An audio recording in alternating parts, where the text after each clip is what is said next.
Mohon penjelasannya tentang anak hasil zina. Untuk mendapatkan akte kelahiran anak tersebut dimasukkan kakak kakek neneknya, karena untuk mendapatkan akte harus ada buku nikah dari orang tuanya. Ada sebagian orang yang mengatakan itu benar dan nanti kakeknya bisa menjadi walinya kalau mau nikah. Oh, ini tidak punya bapak kok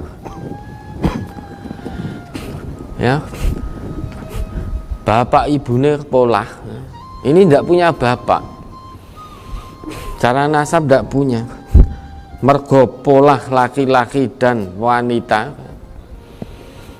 meski secara biologis itu yang menghamili itu bapaknya, namun secara syariat itu bukan bapaknya. Goro-goro polai wong tua nih, madorotnya sampai menimpa anak yang tidak tahu apa-apa. Wong tua mung gelem penak etok. Padahal Allah sudah sediakan pintu halal. Kenapa pilih pintu haram? Wah, nggak asik kalau pintu halal. Kalau pintu halal habis nikah harus memberikan nafkahnya ini itu dan lain sebagainya. Mending pintu haram. Kalau pintu haram, kue kabruk selesai, udah. Nah, karo kewan kok aji kewan kan itu. Sama binatang kok masih berharga, ada harganya binatang. Kalau binatang wajar kabruk karena nggak punya nur, nggak punya fitrah, nggak punya akal sehat. Adanya kayak hanya hawa nafsu. Nah, manusia itu diberi oleh Allah fitrah, bisa membedakan mana yang hak, mana yang batil, diberi akal sehat. Kok mau asal kabruk? Sudah ada pintu halal, kenapa pilih pintu haram? Ini bertanya, ini mesti ada kejadian. Akhirnya terjadi betul. Polah orang genah, kemudian perempuannya hamil, lanangnya melayu. Yang menghamili tidak bertanggung jawab, melayu, mung gelem nyirami tok, ora gelem ngerawat. Nah, nanti lari nyirami tanaman lain. Nanti begitu lagi lari lagi. Akhirnya perempuannya hamil, melahirkan anaknya perempuan, bingung ketika mau nikah. Kemudian dimasukkan dalam akte kakek dan neneknya. Dalam akte kakek dan neneknya, yang berhak menjadi wali nasab itu dari jalur bapak. Nah, itu bukan bapaknya. Nah, nanti maka wali hakim. Karena secara syariat itu bukan bapaknya. Akhirnya anaknya tadi diakoke anaknya baik, masuk dalam akte, diakoke anaknya baik, padahal bukan anaknya baik, padahal itu cucunya, anak kandung dari anaknya. Anak kandung dalam arti itu anak biologis yang menghamili tadi. Misalkan yang menghamili ini dimasukkan ke akte mbahe, itu mbahe sing wedok, bapak ibunya yang wedok, bukan bapak ibune sing lanang. Nek dimasukkan akte bapak ibune sing lanang lari ning bapak ibunya mau tanggung jawab, dimasukkan dalam akte, ya tetap bukan bapaknya.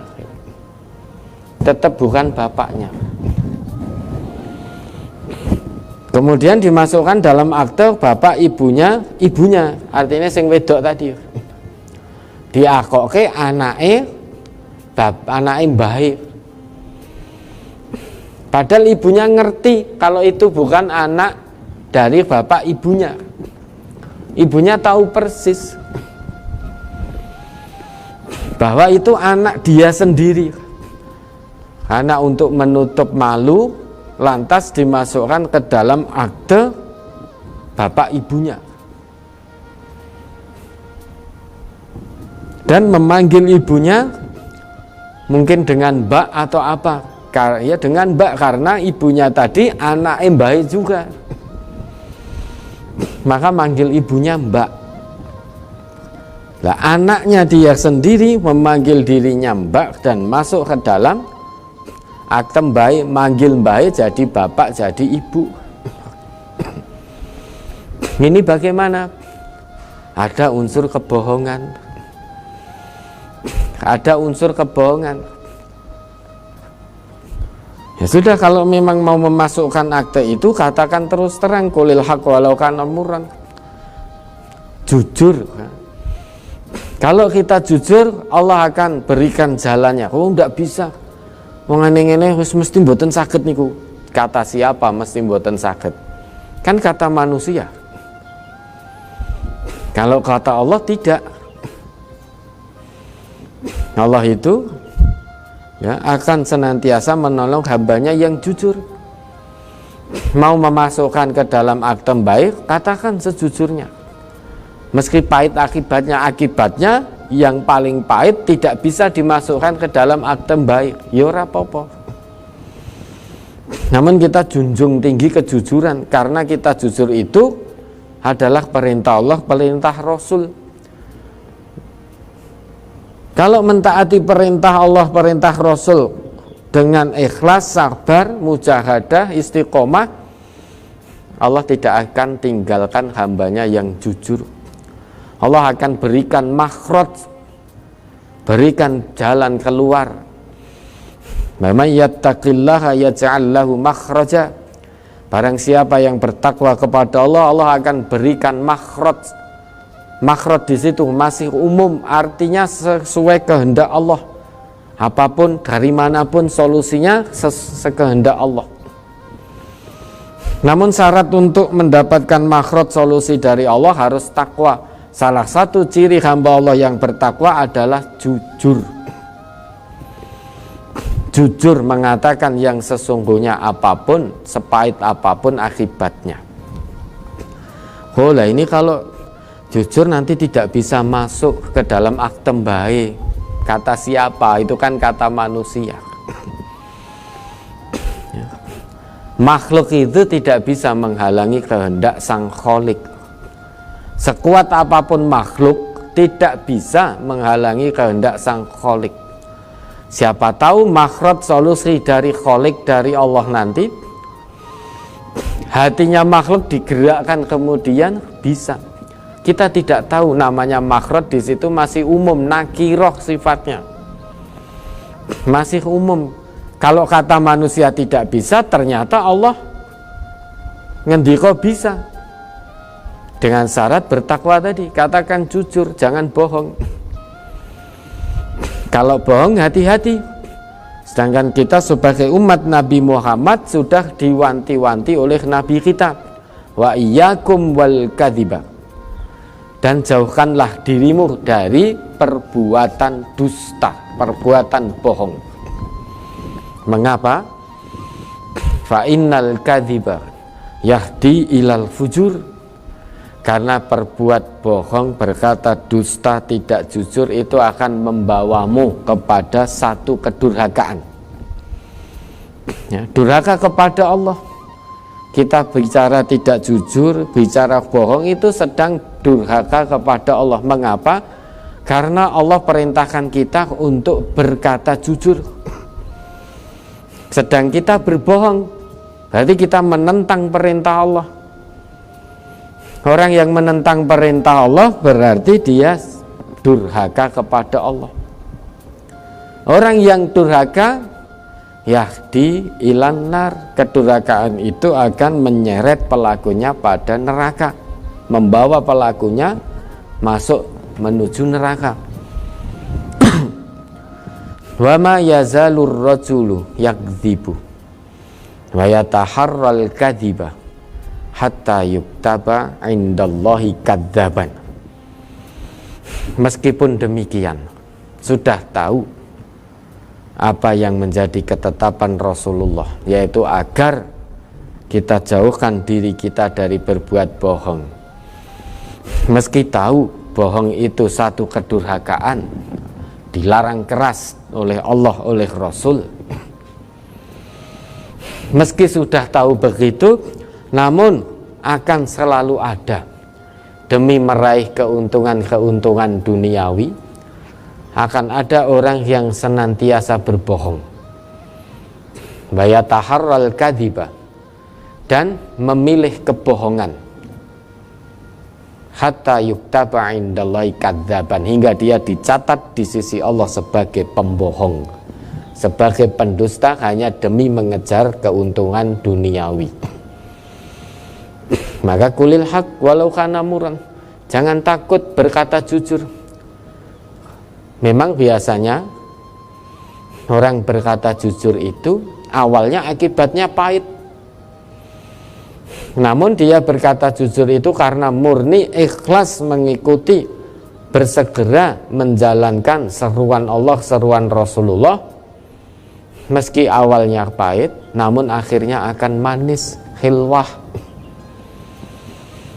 Akan manis karena solusinya dia dapatkan dari Allah, akan Allah berikan solusinya. Orang tidak berkata jujur, awalnya manis akibatnya. Awalnya manis tidak berkata jujur. Nah, seperti ini kan manis. Nanti bisa menikah, bisa ini itu sehingga punya bapak dan lain sebagainya. Namun akhirnya nanti di hadapan Allah rugi. Akibatnya pahit. Manis di hadapan manusia, pahit di hadapan Allah. Maka tinggal pilih, mau manis di hadapan manusia akibatnya, namun akibatnya di hadapan Allah pahit, atau pahit di hadapan manusia namun manis di sisi Allah. Tinggal pilih. Tinggal pilih ya. Jangan takut berkata jujur. Memang pahit, awalnya pahit, namun hasil akhirnya luar biasa. Dicatat di sisi Allah sebagai hamba Allah yang jujur. Alaikum bisidqi. Ini wajib ini. Wajib atasmu untuk berbuat, untuk berkata jujur. Fa inna sidqa yahdi ilal birri. Karena kejujuran itu akan membawa seseorang kepada kebaikan. Wa innal birra yahdi ilal jannah. Kebaikan akan membawa seseorang menuju surganya Allah. Loh, jujur itu awalnya pahit di hadapan manusia, namun hasil akhirnya manis luar biasa, surganya Allah. Mala ainun ra'at wala udhunun sami'at wala khatara ala qalbi bashar. Kenikmatan surgawi yang tidak pernah bisa dilihat oleh kasat mata manusia ketika di dunia. Kenikmatan yang tidak pernah terdengar oleh telinga manusia ketika di dunia. Kenikmatan yang tidak pernah bisa dibayangkan oleh benak manusia. Hasil akhirnya manis luar biasa. Tidak semua orang mendapatkannya. Wa ma yazalur rajulu yasduku wa yataharras sidqa hatta yuktaba indallahi siddiqan. Dan meski jujur itu pahit, akibatnya pahit di hadapan manusia, mungkin tidak mendapatkan keuntungan duniawi, meski sudah tahu itu akibat yang pahit itu, namun akan tetap ada manusia-manusia yang selalu berbuat jujur dan memilih kejujuran meskipun pahit dunianya. Namun dia tetap memilih kejujuran, tidak mau berbohong meski tidak mendapatkan keuntungan dunia. Akan selalu ada manusia-manusia, hamba-hamba Allah, dengan segala resiko dan konsekuensinya, dia memilih kejujuran, karena kejujuran itulah kehidupan akhirat. Hatta yuktaba indallahi siddiqan. Hingga akhirnya apapun yang terjadi, orang itu tetap memilih kejujuran sampai dia ditetapkan oleh Allah di sisinya sebagai seorang hamba yang jujur, sehingga diizinkan oleh Allah untuk kelak menghuni surga-surganya Allah. Bohong akibatnya awalnya manis di hadapan manusia, hasil akhirnya neraka kalau tidak bertaubat. Nah, ini anak bukan hasil dari pernikahan yang halal secara syariat, secara agama, dimasukkan ke dalam akte kakek dan neneknya, tetap tidak punya bapak. Kakeknya tetap tidak bisa jadi wali hakimnya, tidak bisa jadi wali nikahnya saat nanti anak ini menikah, maka dia pakai wali hakim. Ya, ada lagi.